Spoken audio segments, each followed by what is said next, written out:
चलो देखो।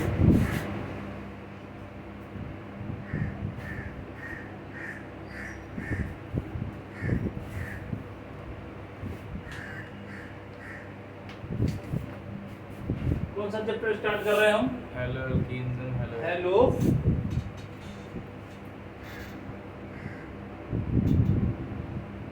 Halo alkanes and hello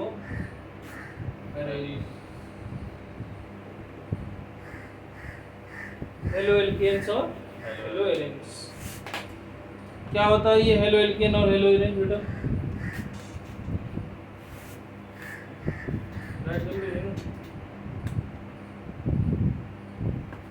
alkene group में अगर कोई हेलोजन ऐड होता है तो हेलो एल्कीन।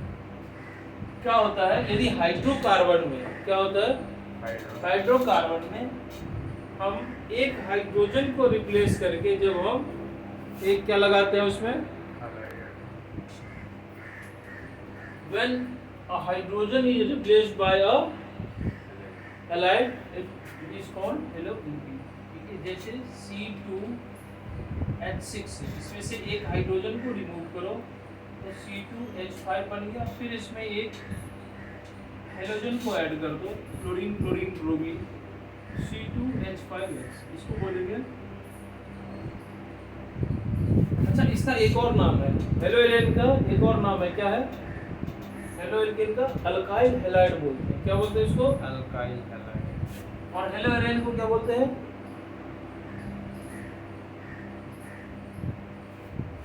इसका एक और नाम है, इसको बोलते हैं अल्काइल हैलाइड और इसको बोलते हैं अराइल हैलाइड। ठीक है, इसमें क्या होता है? अल्काइल ग्रुप ऐड होते हैं। क्या होता है? Alkyl group. इसको बोलते हैं एलिफैटिक। क्या बोलते हैं? एलिफैटिक। और जब हम इसमें X ऐड कर दें बेंजीन के साथ, ये एरोमेटिक है, इसको बोलते हैं एरोमेटिक हैलाइड। क्या बोलते हैं? Aromatic halide. और इसको बोलते हैं एलिफैटिक हैलाइड। ठीक है, समझ में आ गया? यस हाँ, यस सर। एरोमेटिक और एलिफैटिक का समझ में आ गया ना? तो ठीक है, यस सर।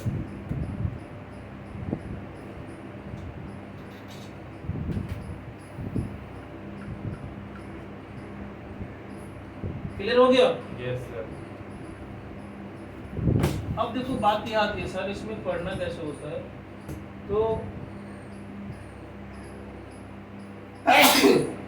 किसी भी चैप्टर को ऑर्गेनिक में स्टार्ट करने से पहले, ये क्लास 12 का ऑर्गेनिक का, ये क्लास 12 का ऑर्गेनिक का पहला चैप्टर है। ठीक है, ऑर्गेनिक को पढ़ने के तरीके हैं। केमिस्ट्री में 3 पार्ट है ना, ऑर्गेनिक, इनऑर्गेनिक और फिजिकल। ठीक है, तो जो तुम्हारा ऑर्गेनिक है इसके पढ़ने के तरीके होते हैं, नियम। इवन हर एक चैप्टर के पढ़ने के कुछ रूल्स हैं, हमें उस रूल्स के अकॉर्डिंग ही क्या करना है, पढ़ना है। ठीक है, बात क्लियर है एकदम? Yes sir. जो एल्केन और एराइन हेलो एल्केन पढ़ने से पहले आपको बेसिक चीजें पता होनी चाहिए, जैसे इलेक्ट्रोमैग्नेटिक इफेक्ट क्या होता है, इंडक्टिव इफेक्ट क्या होता है, रेजोनेंस इफेक्ट क्या होता है, ये सब पता है?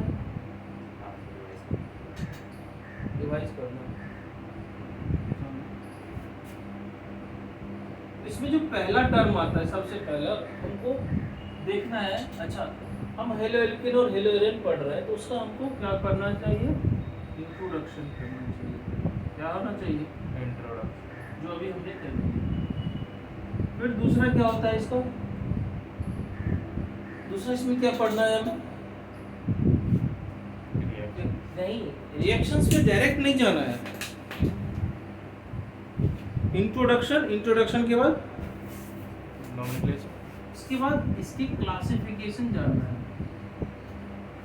क्लासिफिकेशन का मतलब क्या होता है, इसके टाइप्स कितने होते हैं। क्लासिफिकेशन के बाद हम क्या करेंगे, इंट्रोडक्शन हो गया, क्लासिफिकेशन हो गया, अब नॉमेनक्लेचर, इसके बाद हो सकता है इसका आइसोमेरिज्म पढ़ना है। क्या पढ़ना है,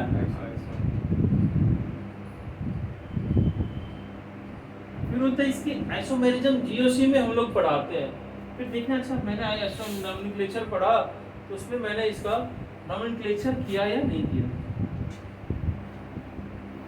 मतलब उसका नाम लिखना, ठीक है। उसके बाद हम उसको क्या करते हैं, प्रिपरेशन कैसे बनाए, क्या होता है प्रिपरेशन। प्रिपरेशन के बाद क्या होता है, तो उसकी प्रॉपर्टीज क्या होती है, प्रॉपर्टीज के अंदर दो प्रॉपर्टीज होते हैं, एक होता है फिजिकल प्रॉपर्टीज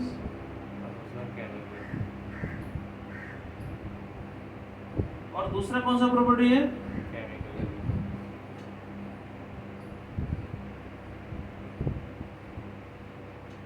ठीक है। इस केमिकल प्रॉपर्टीज के अंदर बहुत सारे रिएक्शंस आते हैं, ठीक है।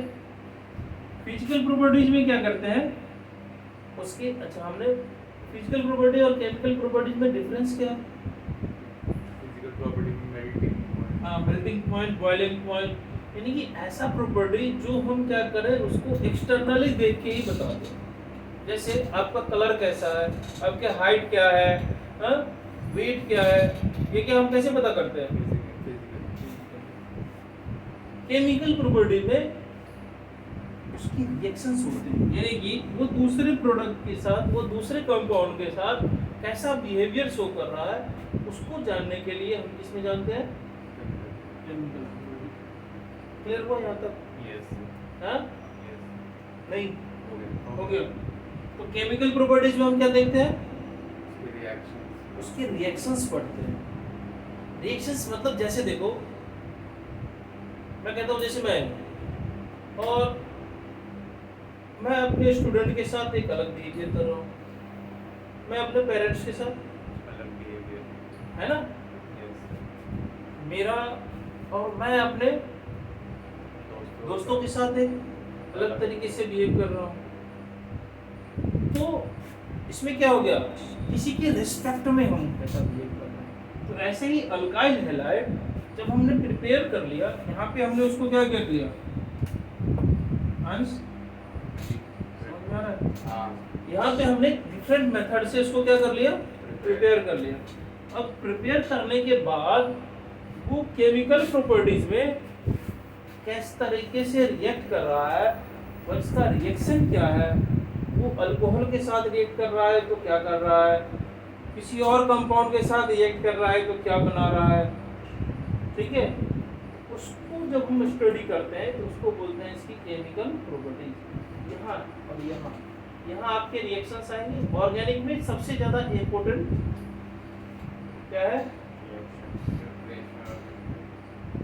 ये दोनों चीज़ें बहुत इम्पोर्टेंट है, ठीक है। ये हो गया। दूसरी बात, जब आप इसमें पढ़ोगे, सुनो और अभी प्रॉपर्टी पहले सुन लो पूरी बात को, ये सारी प्रॉपर्टीज है। इसके बाद इसके आते हैं केमिकल प्रॉपर्टीज का रिएक्शन आ गया, पढ़ लें। उसके बाद आता है यूजेस। क्या पढ़ते हैं हम, यूजेस, क्योंकि जब तक आपका इसका यूजेस नहीं पता होगा ना, पढ़ने का कोई फायदा नहीं है। हमको क्या पता होना चाहिए, इसके यूजेस पहले पता होना चाहिए। क्लियर हो गया, इतना हम, ये इस चैप्टर के लिए नहीं है, ये इसी चैप्टर के लिए नहीं है, ये सबके लिए है। ऑर्गेनिक में सबके लिए, ऑर्गेनिक में सारे चैप्टर के लिए, ठीक है। यूजेस से लेके और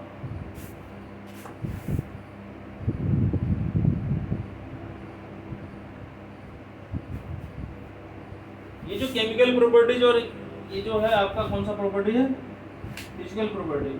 फिजिकल प्रॉपर्टी सबका मोरलेस। अच्छा, अब हम अल्काइल हैलाइड की बात करते हैं। अगला चैप्टर आएगा अल्कोहल, फिनॉल, ईथर। उसमें भी क्या करेंगे, उसके इंट्रोडक्शन जानेंगे, क्लासिफिकेशन कैसे क्लासीफाई करते हैं, प्राइमरी अल्कोहल क्या होता है, सेकेंडरी क्या होता है, टर्शरी क्या होता है, फिर उसके आइसोमेरिज्म जानेंगे।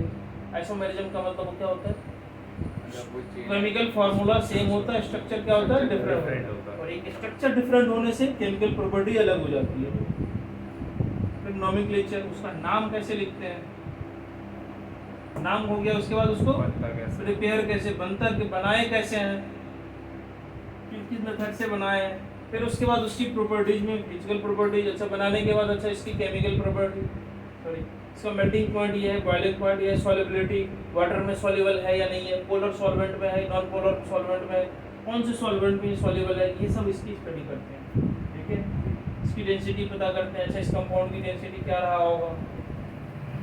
केमिकल प्रॉपर्टीज में फिर उसको ये डिफरेंट कंपाउंड या एलिमेंट के साथ रिएक्ट करके हमको क्या बनाते दे रहा है, तो ये इसकी केमिकल प्रॉपर्टी।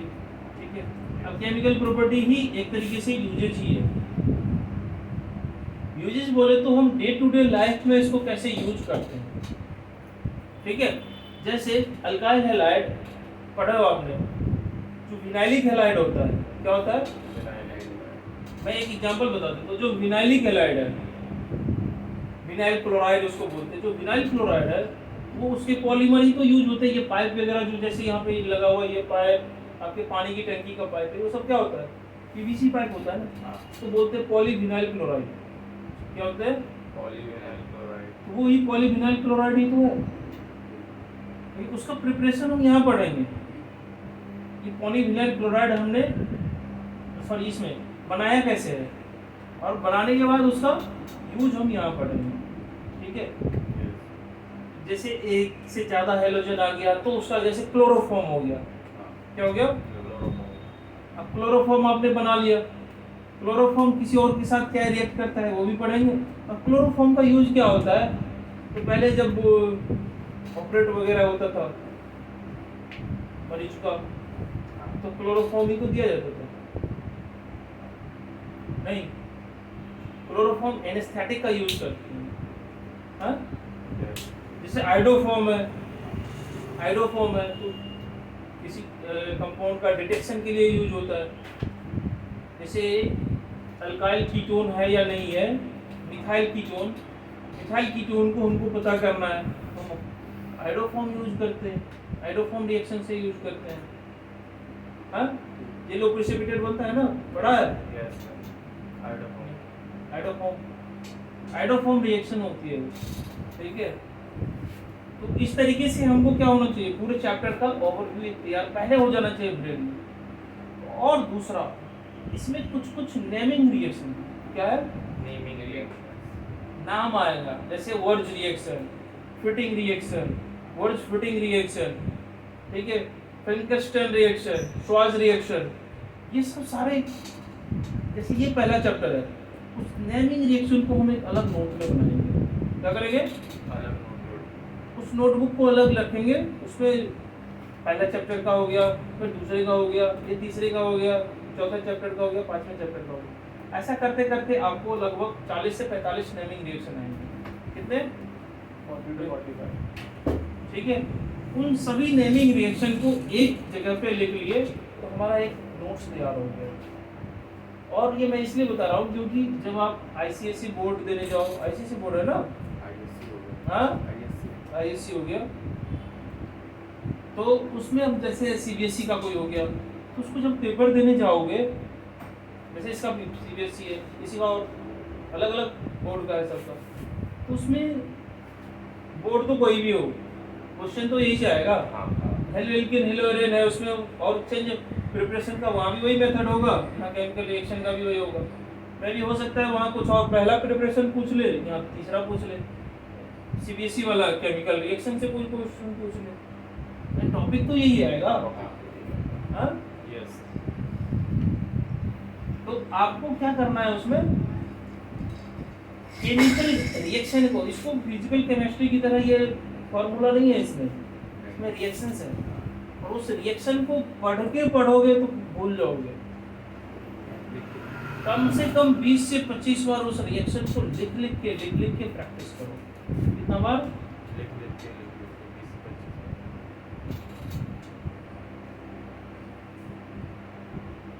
20 से 25 बार क्या करना होगा, उसको प्रैक्टिस करना पड़ेगा।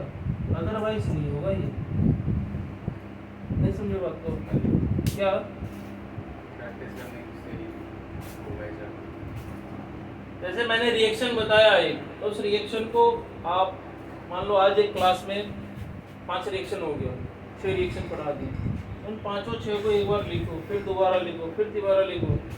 ऐसा नहीं एक ही रिएक्शन को 20 बार ऊपर से नीचे लिखना है, नहीं ऐसा नहीं। कुछ 2, 4, 5 रिएक्शन को, मान लो दी गए हमको 4 ही रिएक्शन लिखना है या 3 ही लिखना है, उन तीनों को बार बार लिखते रहो। एक टारगेट बनाओ जो हमको एक दिन में 5 रिएक्शन सीखना है, उस 5 रिएक्शन को आप बार बार लिख लिख के प्रैक्टिस करो। जैसे व्हाइट बोर्ड ले लो, छोटा सा व्हाइट बोर्ड आता है ना, वो रखो, या एक जो कॉपी आती है वो रफ वाली, उसको रखो, उसमें लिखो बार बार, ठीक है। बिना ऐसे याद करके ऐसे देख के लिखोगे ना तो नहीं होगा, पढ़ते ही गायब हो जाएगा, ठीक है। इतना कर लेगा, नोट कर ले जल्दी नोट।